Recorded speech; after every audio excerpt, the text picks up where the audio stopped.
That was D-Light with Groove is in the Heart. Welcome back to the 90s Rewind. And my guest this evening, Paddy Higginson from Mr. Wilson's Second Liners. And Paddy, I didn't ask you in the first part of the interview, which particular instrument do you play in the band? So I'm trained on the saxophone. That's my main instrument that I like to perform on. And when the band started, I was actually asked to play clarinet, which I'm not comfortable on at all.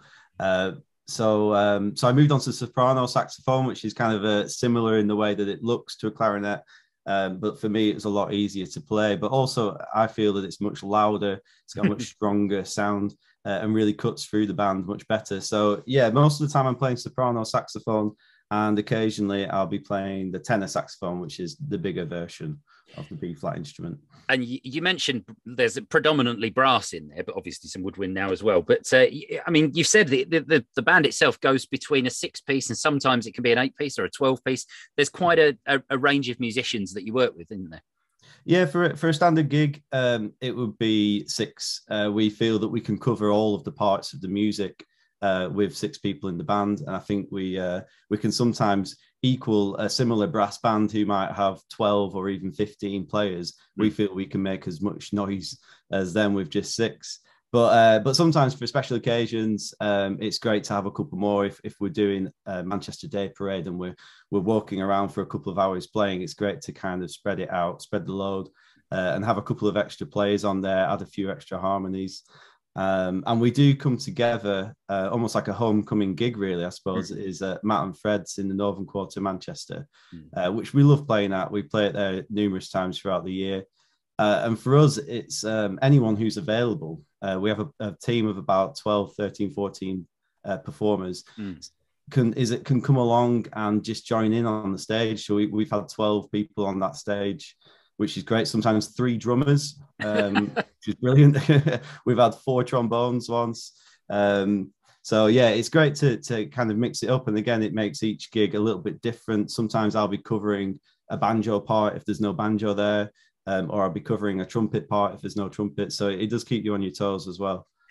To be fair, I have to describe this for radio because obviously our listeners won't be able to see, but we zoom into many people and we're zooming at the moment, and I can see your background at the moment. You know, you've got a proper musician's room there. There's bass guitars hanging on the wall. There's acoustics. I'm sure there's other things that are off screen that I can't see.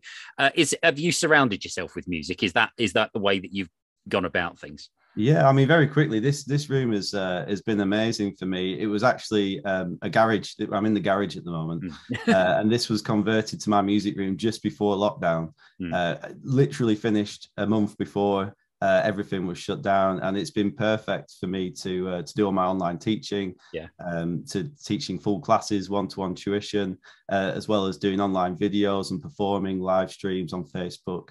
So it's been amazing. But yeah, I love being in this room. To be honest, what you can see at the moment looks very clean. If I was to tilt the camera down a little bit, you'd see a lot of mess.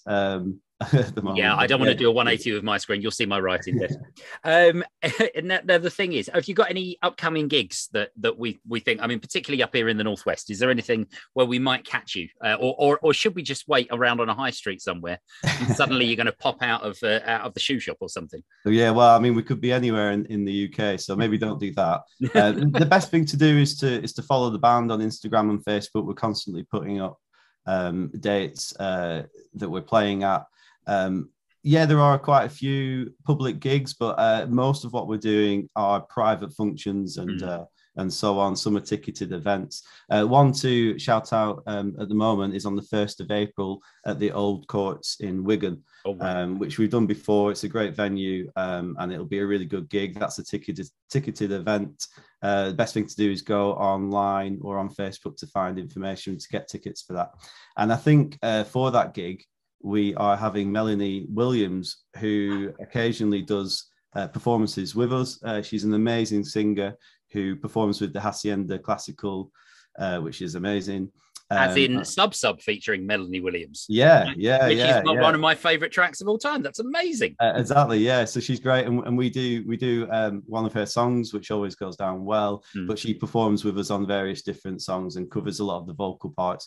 So it's really nice having an actual singer in the band.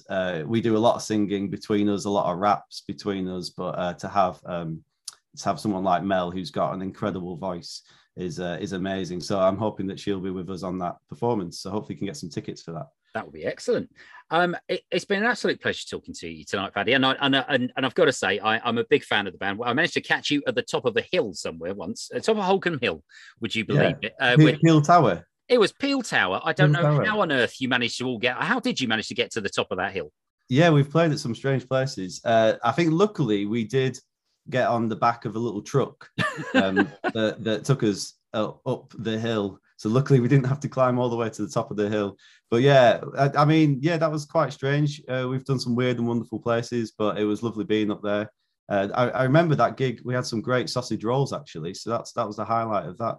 It's always really the highlight of any gig is what the food is. The food. Yeah. I mean, it's proper rock and roll, isn't it? It is, yeah, sausage rolls. Now, just going back to your playlist choices tonight. I mean, all of these are songs that you could probably hear. You mentioned there's about 90 odd songs, and it was hard for us to whittle them down. But "Set You Free" and "Trance." Why is this a track that is good for you in the band? It's just massive, isn't it? Everyone knows it. It's a great way to finish a gig quite often, or if we're really up for it, maybe even start a gig. We love starting off with the guitar line, which actually starts on soprano. So that's why I kind of bring this in. And it's great because everyone can sing along at the beginning, and then the beat comes in after the first verse.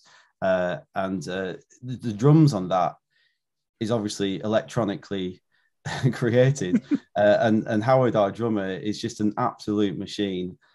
So it's one of those songs where actually some people are dancing and some people are just staring at the drummer in just kind of confusion and amazement that the sound that they're hearing is coming from one person with just his hands. There's no feet, we move around. He's got his drums on a wheel. He hasn't even got a full kit there, has he? He's got a snare and he's got a cymbal. I know that. Is there a second? Has he got even a second drum? I'm not sure. Oh yeah, he's got about 15 drums on there. Oh right, I see. Right, there we go.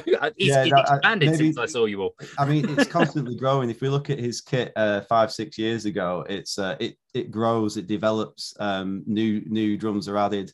There's loads of cymbals on there and various cowbells and percussion. But it's all done with his hands, which is amazing. It's like Keith Moon on a scooter. It's absolutely brilliant. Right, well, we're going to play Entrance for you now. Paddy Higginson from Mr. Wilson's Second Liners. Thank you so much, and we'll see you very soon. Thank you.